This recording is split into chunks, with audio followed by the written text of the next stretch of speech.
నమస్తే. ప్రస్తుతం మనతో పాటు ప్రముఖ విశ్లేషకులు ఇమ్మంది రామారావు ఉన్నారు. ఆయనతో మాట్లాడదాం. నమస్తే సార్. నమస్తే బా.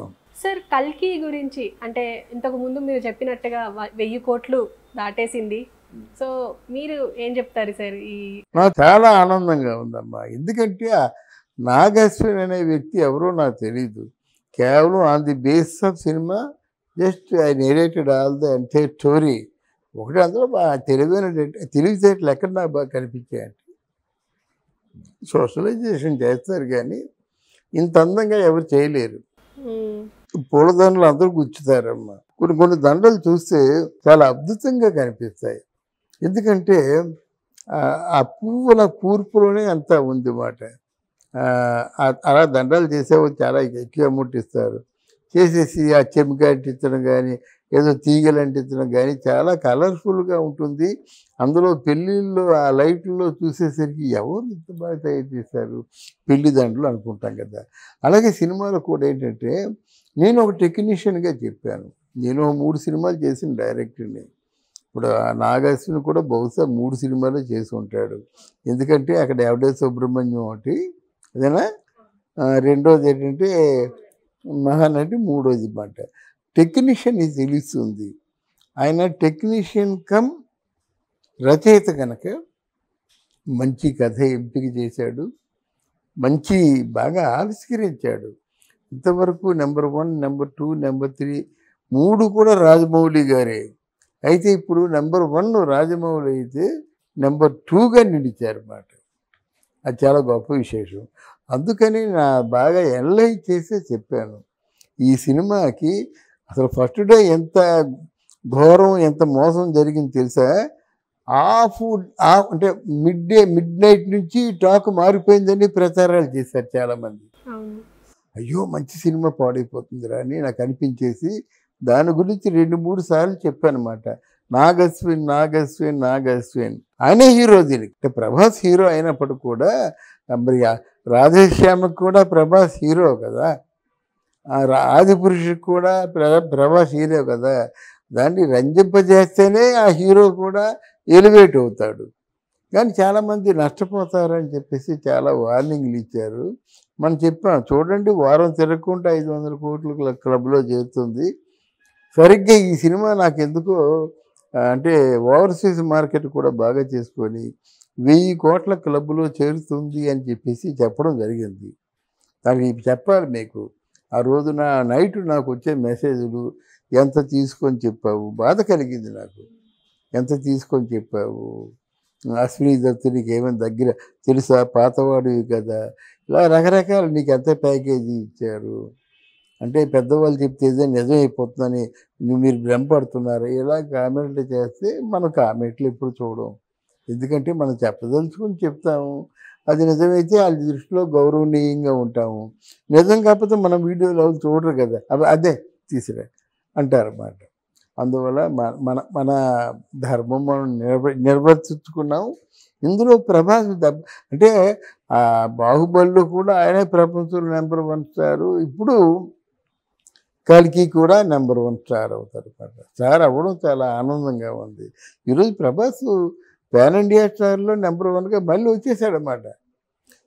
10 అడుగులు అంటే ఈ మంచి ఫామ్లో ఉన్న 3 ఆర్టిస్టుల గురించి చెప్తా. ఇక్కడ ప్రభాస్, అక్కడ అల్లు అర్జున్, ఇక్కడ తారక్. అయితే తారక్ వీళ్ళందరూ 2 అడుగులు ముందుకేశారు. ఇది పుష్పను దేవరా సినిమాలు వస్తాయనుకున్నాం కదా, వచ్చినట్టు ఇద్దరు కూడా మార్కెట్ని కాంకర్ చేస్తారనుకున్నాం. కానీ ఈ ప్రభాస్ అదృష్టం ఏంటంటే కల్కి సినిమా 10 అడుగులు ముందుకెళ్తే వీళ్ళు 4 అడుగులు వెనక్కి వెళ్ళారు. ఉన్న పొజిషన్ నుంచి వెనక్కి వెళ్ళిపోయారు కదా. ఇప్పుడు డిసెంబర్ వరకు పుష్ప రిలీజ్ అవుతుంది. దేవర కూడా ధైర్యం చేయలేరు. ఇప్పుడు ఆ సినిమాకి ఎన్ని కోట్లు అయిందో అన్ని కోట్లు వస్తాయా అంటే ఒక 4 అడుగులు వెనక్కి వెళ్ళారన్నమాట. దీనివల్ల వచ్చింది ఏంటంటే, Nag Ashwin no doubt beautiful director and Rajamouli style of taking, Rajamouli style of thinking, melodrama బాగా తెలిసిన వ్యక్తి, క్యారెక్టర్లో ఉన్నటువంటి గొప్పదనాన్ని అంటే ఔచిత్యాన్ని ఎలా తీసుకొని పాత్రలకి ఇమర్చాలో బాగా తెలిసిన వ్యక్తి అని మొత్తం ప్రేక్షకులందరూ ప్రపంచవ్యాప్తంగా ఉన్న ప్రేక్షకులందరూ కూడా అర్థం చేసుకున్నారన్నమాట. ఇందులో ప్రభాస్ నటన కానీ అయితే ఆయన అమితాబ్ బచ్చన్ నటన కానీ చాలా అద్భుతంగా ఉంది మాట. వాళ్ళు ఎక్కడికి వెళ్ళిపోయారు. ఇంకొక విషయం ఏంటంటే భారతీయుడు 2 అనుకున్నంత విజయం సాధించకపోయేసరికి ఇంటర్నేషనల్ మార్కెట్లో ఉన్నది ఓన్లీ 1 సినిమా, దట్ ఈస్ కల్కి. కానీ ఇంకా నెగటివ్ కామెంట్స్ వస్తూనే ఉన్నాయి కదా సార్. అసలు ఏముంది మూవీలో, అంత కాపీ, అంత ఏం లేదు, ఒక చిన్న పాయింట్ని తీసుకొని అంత లాగారు, అసలు స్టోరీయే లేదు. మరి ఎందుకు చూస్తున్నారు, ఎందుకు కలెక్షన్ వస్తుంది? అది కదమ్మా, లాగారంటే నీకు వచ్చినటువంటి అభిప్రాయం కూడా మిగతా వాళ్ళకి రావాలి కదా. ఎగబడి చూడబట్టే కదా 1000 కోట్లు వచ్చాయి. అంటే ఇక్కడ ఏమైందంటే ఒక్కసారే ఇలాగా ఉధృతంగా సినిమా పెరిగిపోయేసరికి తట్టుకోలేకపోతున్నారు. ఇక్కడ మంచి సినిమాలు ఎంతమంది కూనీ చేసేస్తారమ్మా. రాత్రి ఎంతో బాగుంది అనుకున్నాం సినిమా, నా బొట్టోళ్ళు 3 కూర్చోబెట్టి రాయిస్తారన్నమాట. అల్ట్రా ఫ్లాప్, అసలు ఏం బాగలేదు, ఆ సీడు టేకింగ్ బాగలేదు, ఎవరో పిచ్చోళ్ళేమో రాజమౌళితో కంపేర్ చేస్తున్నారు, ఎవరో ఇలాగ అనుకుంటారన్నమాట. అంటే ఇక్కడ ఇండస్ట్రీలో రాజకీయాల్లో కూడా లేనటువంటి పాలిటిక్స్ ఇండస్ట్రీలో ఉంటాయన్నమాట. అందువల్ల ఆ మాటలు పట్టించుకోవాల్సిన అవసరం లేదు. మీ ధర్మం మీరు పాటించండి, మీ శక్తి వంచన లేకుండా మీరు నటించండి. ఆ రెండే మిమ్మల్ని కాపాడతాయి తప్ప ఎవరెవరో చీపుగా మాట్లాడుకుంటే దాని గురించి ఆలోచించవలసిన. What is the result in రెడ్లన్? నాకు చెప్పండి. ఎన్ని విమర్శలున్నా 1000 కోట్లు వెనకేసుకున్న కలెక్షన్ వచ్చిందిగా, ఇంకా కలెక్షన్ వస్తుందిగా, మార్కెట్లో ఇంకో సినిమా లేదుగా. ఇలాంటప్పుడు ఏదో చొప్పదంటి ప్రశ్నలు వేసుకోవడం మనకెందుకు దండగా. కానీ ఏమంటున్నారంటే ఏదో ఫిలిం ఛాంబర్ మీటింగ్ లాగా అందరు యాక్టర్స్ని తీసుకొచ్చి పెట్టేశారు, పెద్ద పెద్ద యాక్టర్స్ని అని చెప్పేసి అంటున్నారు చాలామంది. దీని గురించి ఏమంటారు? అవును, వాళ్ళు పెట్టుబడి పెట్టే వాళ్ళకి వాళ్ళకు ఉన్న భయం వాళ్ళకు ఉంటుంది కదా. అమితాబ్ బచ్చన్ నడితే బొంబాయి ఆడుతుంది, కమల్ హాసన్ నడితే తమిళనాడు మిగతా రాష్ట్రాల్లో ఆడుతుంది. అది దీపికా పడుకొని ఇంటర్నేషనల్ ఆర్టిస్టు, అది ఉంటుంది కదా వాళ్ళకి. అంటే ఓవర్సీస్ మార్కెట్కి తగిన ఆర్టిస్టులు పెట్టుకున్నారు, ఇక్కడ పెట్టుకున్నారు. విజయ్ దేవరకొండ కానీ మామూలు చిన్న క్యారెక్టర్లు కూడా బ్రహ్మానందం ఇట్లాంటి వ్యక్తులు పెట్టుకున్నారు కదా. సినిమాని న్యాయం చేశారు వాళ్ళు, ఉండబట్టే పెట్టుకున్నారు. సినిమా మీద నమ్మకం ఉండబట్టే ఖర్చు పెట్టారు. వాళ్ళ నమ్మకం వమ్ము కాలేదు కదా, మీకెందుకు నొప్పి? ఇంత పెట్టేసుకొని ఒక శక్తి అనే సినిమా వచ్చింది, అది కూడా అశ్విని దత్తే. కోట్లు ఖర్చు పెట్టేశారు, కుమ్మరించేశారన్నమాట. కుంభమేళాలో షూటింగ్ చేశారు, కుంభమేళాలో షూటింగ్ చేసిన శక్తి అట్టర్ ఫ్లాప్.